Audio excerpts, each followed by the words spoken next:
my name is Rachel White. I'm a JFK assassination researcher, and this is my part 4 video about what is happening from Parkland to Lovefield.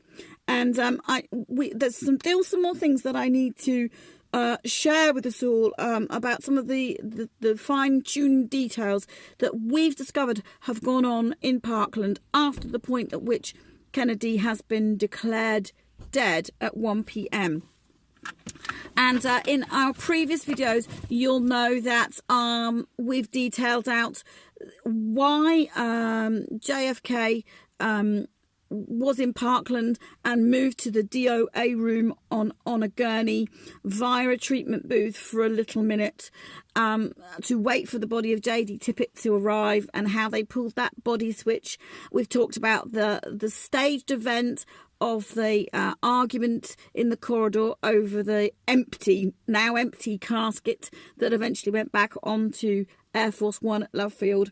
We've talked about Jerry Belknap, who was tasked to be a phony patient in a treatment booth and to vacate that at exactly the right time so that they could reserve a treatment booth to wheel the body of JFK into. We've talked all about those things, so please go back and look at parts 1, 2 and 3, because I've detailed out there exactly all of those things, and we need to be up to speed. So in this video, I'm going to talk about a little bit more about Vernon O'Neill, and I'm going to talk about the stretchers and the gurneys, and we're going to just talk through some of these more fine-tuned details, and I'm also going to talk about the magic bullet. Okay, so I want to start by saying that I believe that Vernon O'Neill was completely tasked, in the know, complicit with what has gone on here. Vernon O'Neill's funeral home, Vernon O'Neill supplied the bronze casket, which went back to Air Force One, supposedly with the body of JFK, but we now know was empty. Okay, and Aubrey and Peanuts McGuire were in Parkland because they had delivered a patient, Jerry Belknap, who had feigned an epileptic seizure in the plaza. They had brought this patient into Parkland, and they were there hanging around trauma room 1, smoking cigarettes with Jackie Kennedy and sitting on a stretcher outside the door. And we did discuss all of that. And I just want to say that it just doesn't add up as to why these two funeral attendants, ambulance crew, would firstly hang around at Parkland when their task has been done. They've delivered the patient, so the next thing would naturally be for them to head back to base to wait for the next call, and yet we find them there hanging around outside trauma room 1. And they're hanging around trauma room 1 when the whole world is being told the news, and security is tight because we don't know at this stage what's going on officially. Is it the Cubans? Is it the Russians? Is it the mafia? Is it a rogue group? We don't know anything. We've got LBJ on the premises. We've got First Lady Jackie Kennedy right there. If there's any threat to anybody, why are these two nobodies allowed access in front of trauma room 1, where the president is being treated, and to, just offer cigarettes and smoke with Jackie Kennedy? That does not make sense. Why would the Secret Service even allow that? Even if we believe the story about we need him to be transported to another Catholic hospital or whatever, there would be no need for them to wait outside trauma room 1. None at all. We would have them at the nurses' station or in the foyer or somewhere else where the press were, and we wouldn't have them there right in the mix of what's going on. So we need to ask the question, why are Aubrey and Peanuts allowed to be exactly there outside trauma room 1? And there is only one explanation, And that is because they have been tasked ahead of time to be there, to be on hand, to lift the body into the bronze casket and to lift it back out again. Okay? And they are threatened with not ever speaking a word about anything. Now, here's a strange anomaly.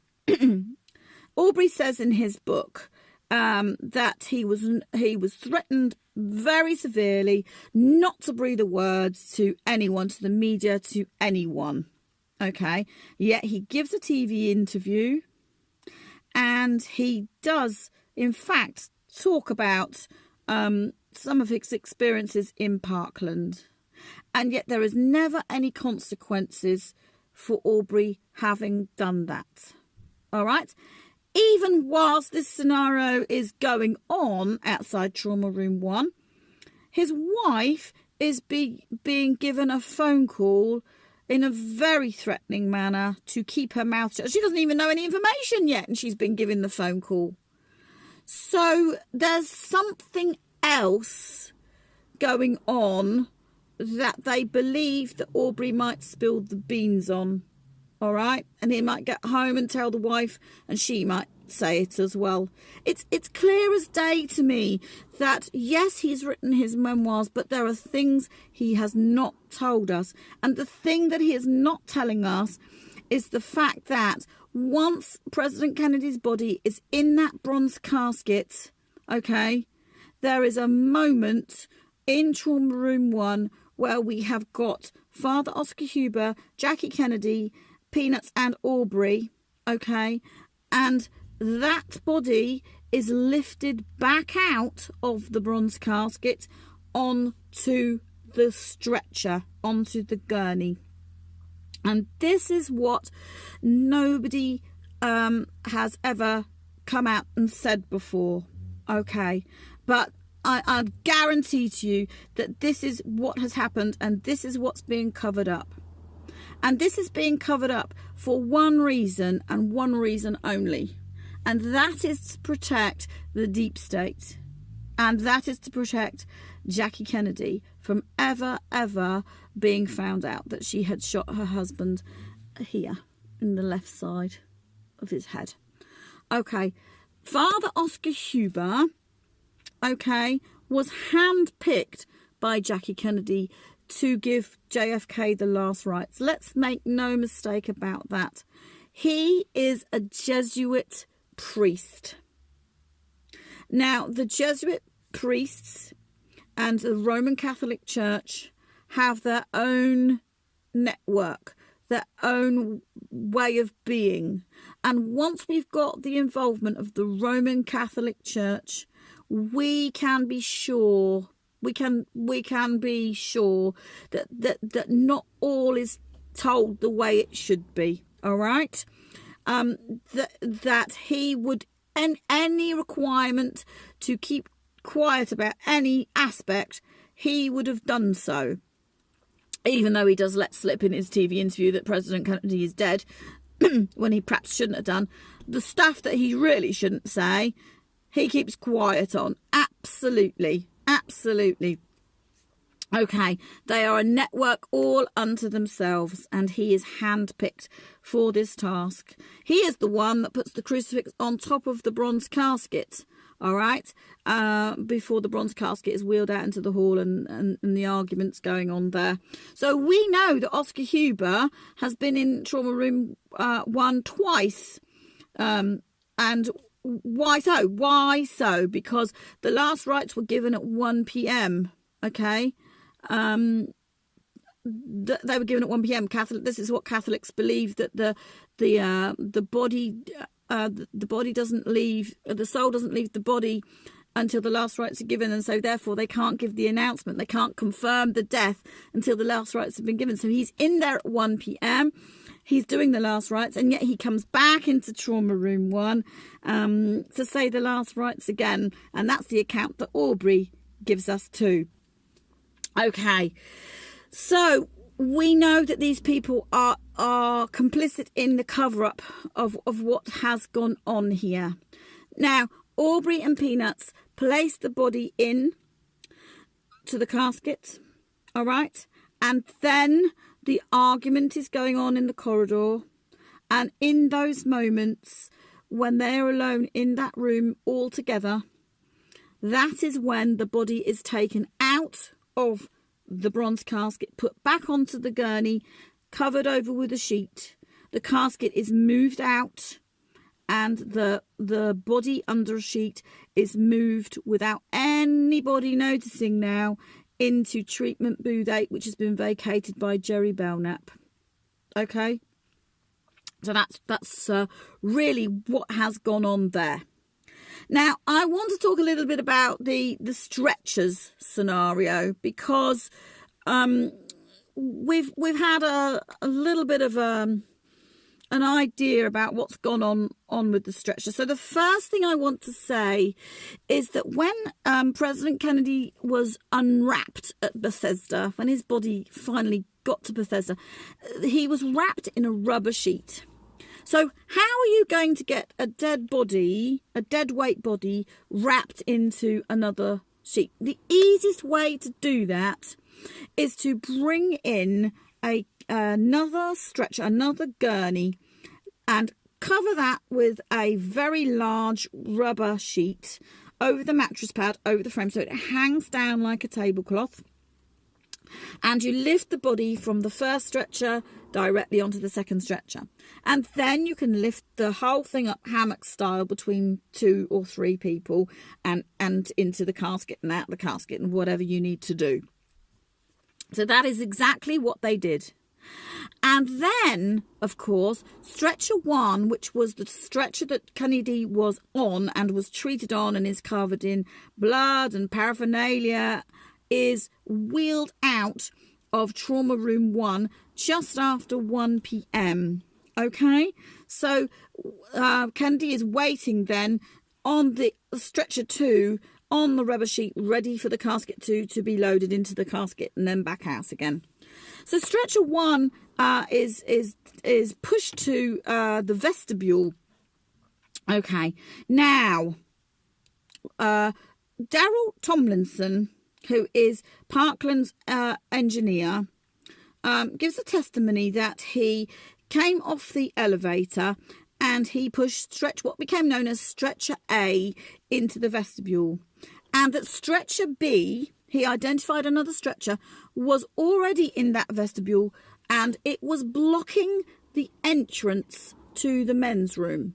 So it could only have been there a matter of minutes, because in a busy hospital, the men's room is going to be used very frequently.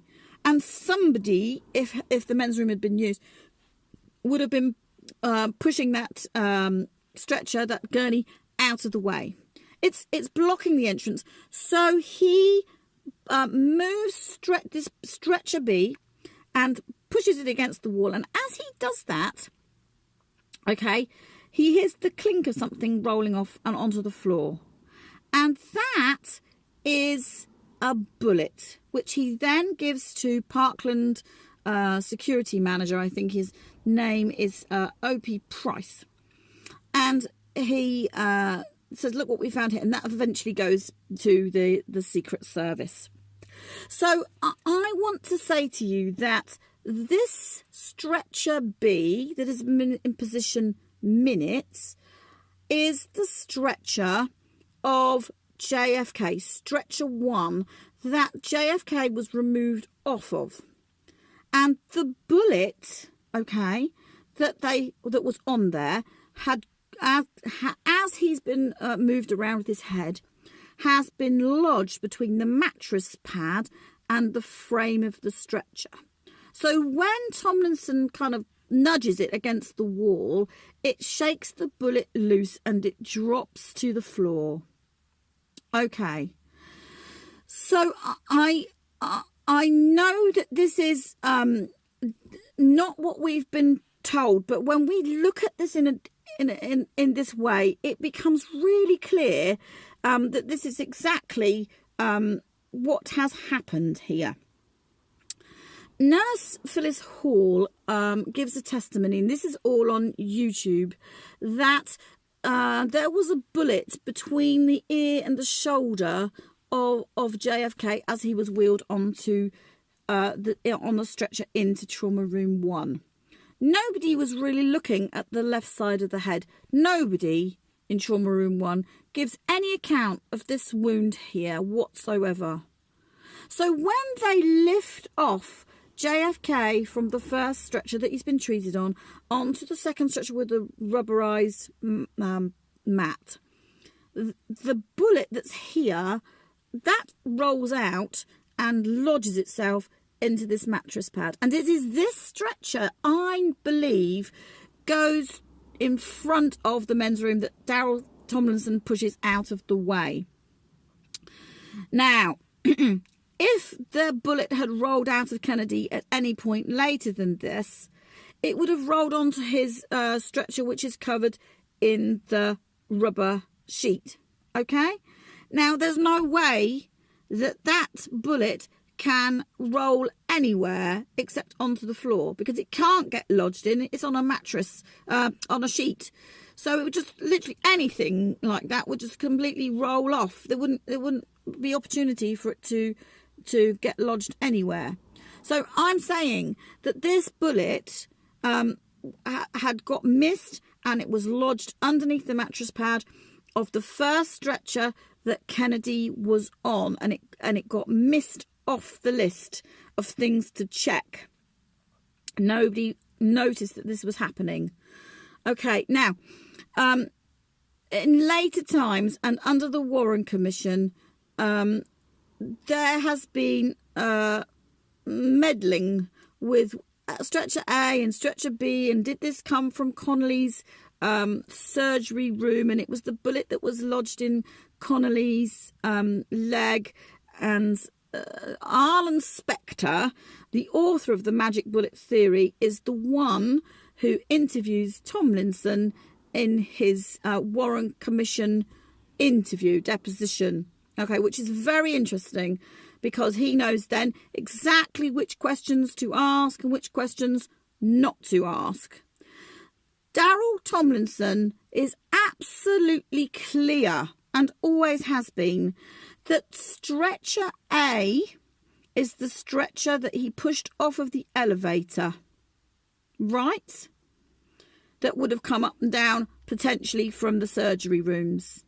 Stretcher B, where the bullet was found, was the one that was in front of the men's room that he moved out of the way and knocked against the wall, and the bullet dislodged itself. All right, so I just want to clear that up. On stretcher B, which is Kennedy's stretcher 1, there is the bullet. So we are saying that this bullet has come from Kennedy. This bullet has come from Kennedy. And in the Warren Commission deposition, this bullet becomes known as the magic bullet CE399. And neither Tomlinson or Price recognise CE Commission Exhibit 399 as the bullet they handled that afternoon and gave to the Secret Service. So we have no chain of evidence to say CE399 is the same bullet that came off of the stretcher. This stretcher parked outside the men's room, it was banged against the wall, had medical paraphernalia and blood on it. It wasn't cleaned, it was just kind of left there in the way, which is why it was moved out of the way, because it was in the way. And they tried to tell us that it belonged to a child, a baby toddler, who had fallen and cut his chin quite severely and had a bleed and was brought into the hospital that same afternoon. And there is a record of baby Fuller being admitted to Parkland that afternoon, and as a fall. That is the case. I have seen that.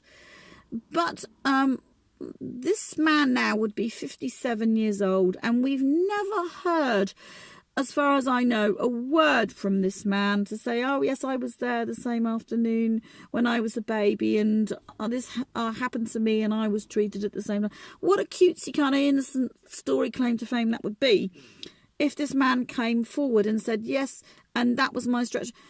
Not that he would remember that it was his stretcher, but what I'm trying to say is the scenario has been put together to make a narrative which is not the case. And what is a bullet doing on a stretcher that had belonged to a 2-year-old child anyway and was missed by the Secret Service?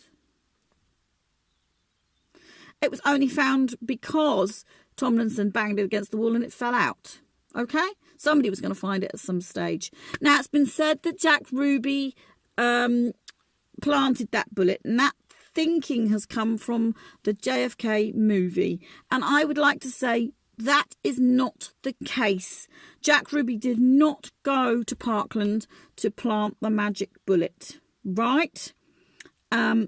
He just didn't do that. He was there for other purposes, and I want to tackle that in another video another time as to why Ruby was there. But I can guarantee to you he didn't plant a magic bullet on any stretcher. They didn't know.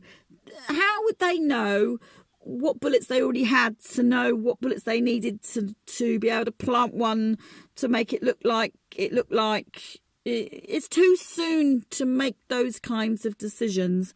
And as I said to you, when CE399 comes to light, Tomlinson cannot say that this is the bullet that he has found.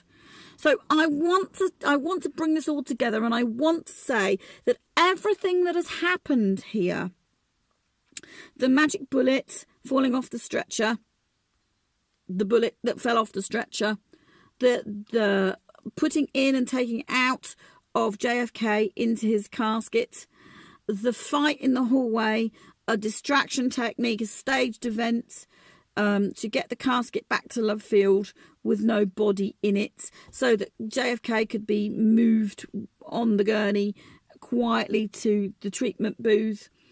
All of these things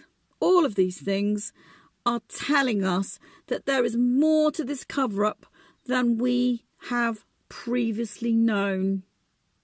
And what it is telling us is that because we've got a bullet now that is unaccounted for, if we unpack it, we're saying that there was a bullet on JFK's stretcher after he'd been removed from it, okay, at 1 p.m. We're saying that this bullet, okay, was lodged in here. That Derringer fired 2 shots. So one of them went up into the air at Z313 on the Zapruder film, and one of them got lodged here somewhere because she shot him twice.